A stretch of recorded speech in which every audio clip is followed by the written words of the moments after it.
What is up, Space Chickens? It's your friend, the Alienphotog, back from our short music break.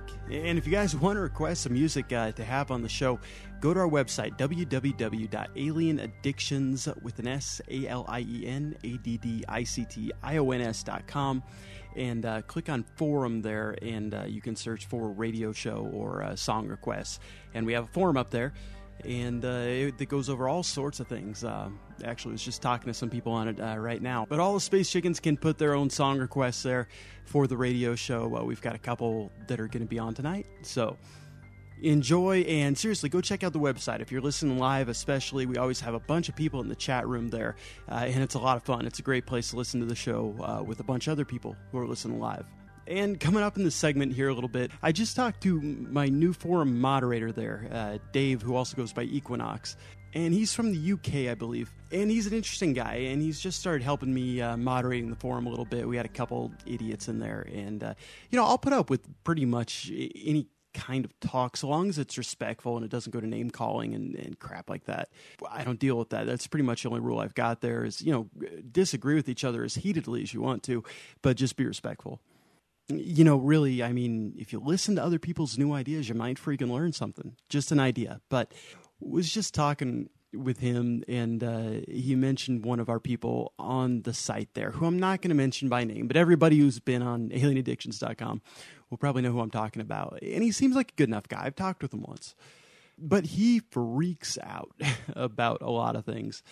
And one of those things, apparently, and I didn't read these forum threads, but I was told by a couple people on there, he was convinced that they were going to try to seal the oil leak with a nuclear bomb, which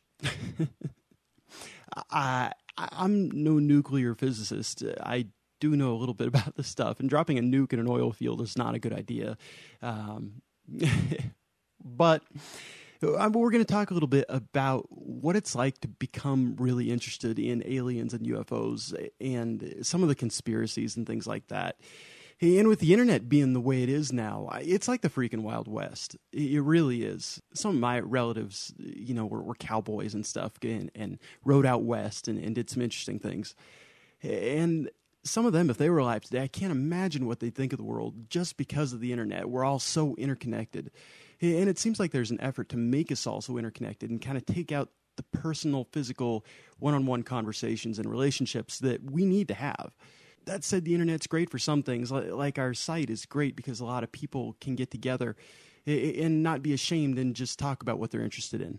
That said, the internet gives everybody a voice, which I suppose is good because some people who wouldn't have normally gotten a chance to say their piece and can educate some people get a chance to do that. That we also, get some people who are really worried about some pretty extreme things, freaking out, and sometimes causing other people to be freaked out, and that's not really ever necessary. Even if there is a major event going on in the world, which at this point, really, well, I guess there's a lot of crap going on right now. But unless it's going on in your general area, really without the news of the internet, does it affect you? Would be my question. No. It really, we're all interconnected, so in a way, when one of us is harmed, we're all harmed. But in reality, on our day-to-day personal lives, 100 years ago, we would have never known about most of these things until several days later when it got published in a newspaper. And hundreds of years before that, no one would have ever known, period, and it didn't affect people. So we're going to talk a little bit about what it's like to become obsessed with aliens and some of these things, which happens to a lot of us. It happened to me for a while, where it's on an obsession level. Obviously, I'm very interested in this. I can sit and yap about it for 3 hours straight every week. That's mostly just because I'm so freaking full of hot air and can talk forever. But it really kind of took over for a while. So I'm going to talk a little bit about what that's like, what it's like to fall into it, and then also some ways that hopefully you can begin to make life normal again after this happens. And from what I was told by the beings that I encountered in my quote-unquote abductions, which is a word I hate to use for it because it's such a victim-y type word. I was abducted and taken, which is sort of correct. But it's all interdimensional in nature. So what we don't understand is, as humans largely right now, is here is there on a dimensional level. I can be here and, say, in China at the same time in another dimension, and it's a matter of being able to utilize whatever you can in those dimensions that we just don't understand yet. So we'll talk some about that in this segment. And then after that, I'll talk a little bit about the car crash and just tell you guys the details of that real quick. And I'll make that quick because I hate feeling sorry for myself. And it's so easy to fall into that trap, especially when you're hurting and recovering and things like that, because it's a slow process. But I'll talk about that a little bit. But then more than that, I'm going to talk about near-death experiences and fill you guys in a little bit on what it's like to have a near-death experience and to come back from it, because it makes life entirely different. Did I ever go have a group of angels say, hey, here's a white light. You aren't ready to go to it yet. Come back. No, I don't recall that happening. Could it have? Yeah, it could have. Something saved me. I really was very, very close to death. And there's no doubt in my mind there's something supernatural that saved me and my family. We'll talk about the crash a little bit, but it was pretty bad. Initially, they gave me a 2% chance of regaining full brain function. It looked really bad. My wife was horribly worried while I was in the coma, and my kids too, from the little bit my wife told them. But we were all in the car, and fortunately I was the only one injured too badly. But we'll talk about that here in just a little bit. Just wanted to let you know it's still coming up, and I'll make like I said, the details quick, and I don't want to go into it that much just because I hate the sympathy at this point. I really do. Nobody knows what to tell you after you're through something like that. It's kind of funny. Everyone's just, oh, you're so strong. And it's so, like, I got hit by a car. I mean, call me strong if I would have swerved in time. I was driving. My wife says there's no way I could have, and I don't remember the accident or 3 weeks after or about 10 minutes before. But, give me a pat on the back then, but...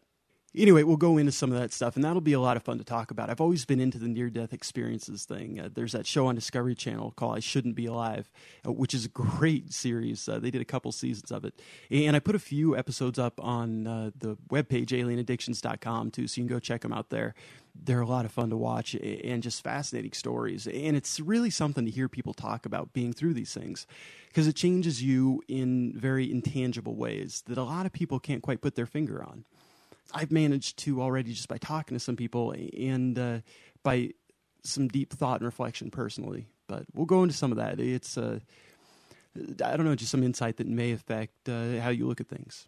In addition, we're also going to talk to Alienphotog Dog, or AP Dog, as he's referred to at the website there. He's got some things to say. It's been 2 months, 4 months, sorry. The time blurs, I guess, especially for us alien freaks, huh?